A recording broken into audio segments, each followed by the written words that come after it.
Hey guys, Brendan here. Trying out a bit of a new format with these My Thoughts videos. And so just let me know what you think of it. I also got a new mic, so hopefully I'll sound better. On to the topic. This summer, or not really summer actually, April was it? May maybe? Iron Man 3 came out, and the movie did incredibly well financially, critically. It started to win a couple awards, like some People's Choice Awards, stuff like that. It's been nominated for some Critics' Choice Awards. But there was also a lot of fan backlash to the movie, and I'm going to address that for the majority of this video. Most of it seems to revolve around the character of the Mandarin, which I'm sure anyone watching this by now knows that the twist was that the Mandarin wasn't actually the true villain of the film. He was just sort of like a public face. He was some drunk actor the true villain had hired to make up to be this big face of terrorist activities. And a lot of people were, of course, upset about this. People are always upset about adaptations or remakes or just other things in the franchise changing things. And really, I just feel, and while I can somewhat understand being, disappointed if you got your hopes up to see what I've heard is a really great villain in the comics on the big screen, played by an actor of the caliber of Ben Kingsley, I can understand being disappointed, but I think it's incredibly illogical and immature to say the movie is bad purely because it's not being true to the source material in any case.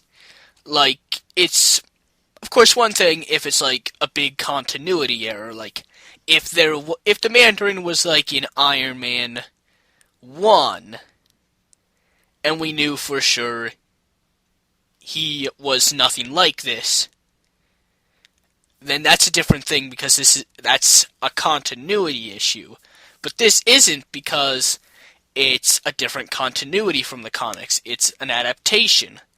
And a movie should be judged on its own merits and not compared to the source material to see how good it is.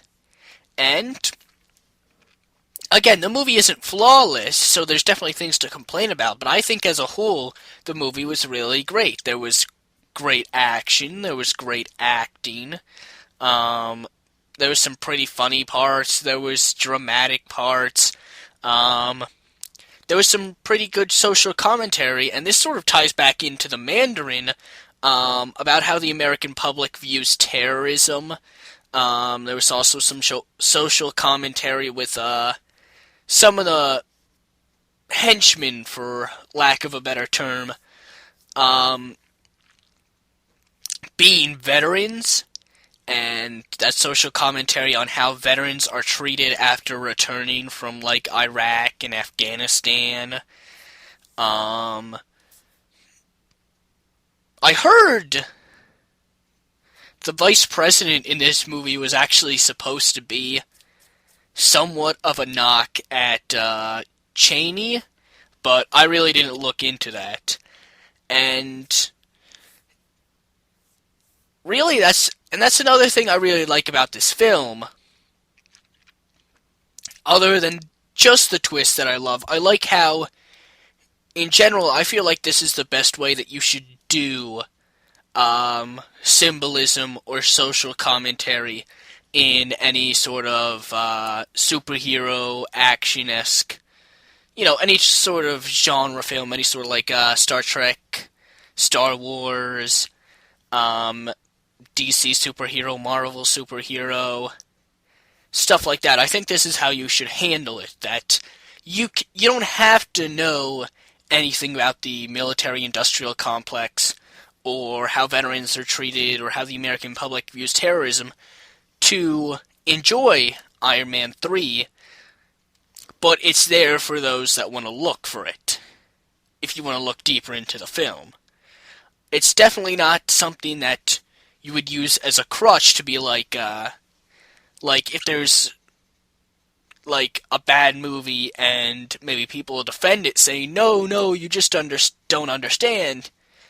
You wouldn't have to do that with Iron Man 3 because there are actually a lot of other good things about it. Like I said, the acting, the action, the comedy.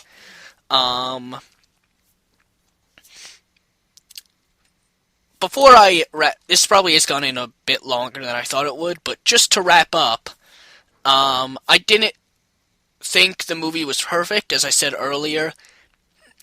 The main thing that I think were flaws were the ending, like not the twist because I really did like the twist, but like after that, it's like Adrian. Oh, I forget what the guy's name is. Killian, I think it is.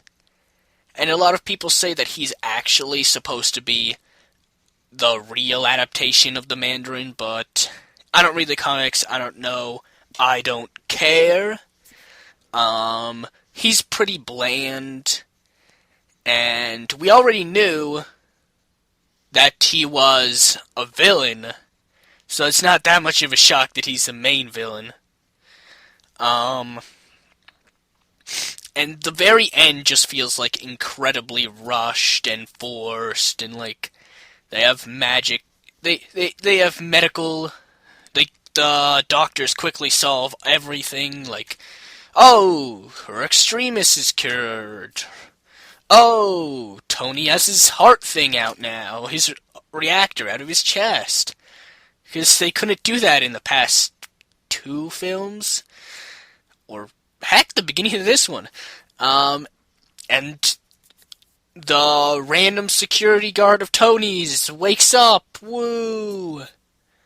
I mean, the ending line of the movie was pretty good, and it kind of addressed another flaw people accuse this film of. And, like, the final battle, I really liked, even though part of me does feel like you have a loss of scale with, so many Iron Man suits, and with a lot of them being injured or destroyed. It doesn't have the same impact as, like, the first movie, if the suit was getting destroyed, since there are so many suits and Tony's just going in and out of each different one. I like that, but it still is an awesome looking fight, and I like all the different kinds of designs on the robots. So yeah, that's my thoughts on Iron Man 3.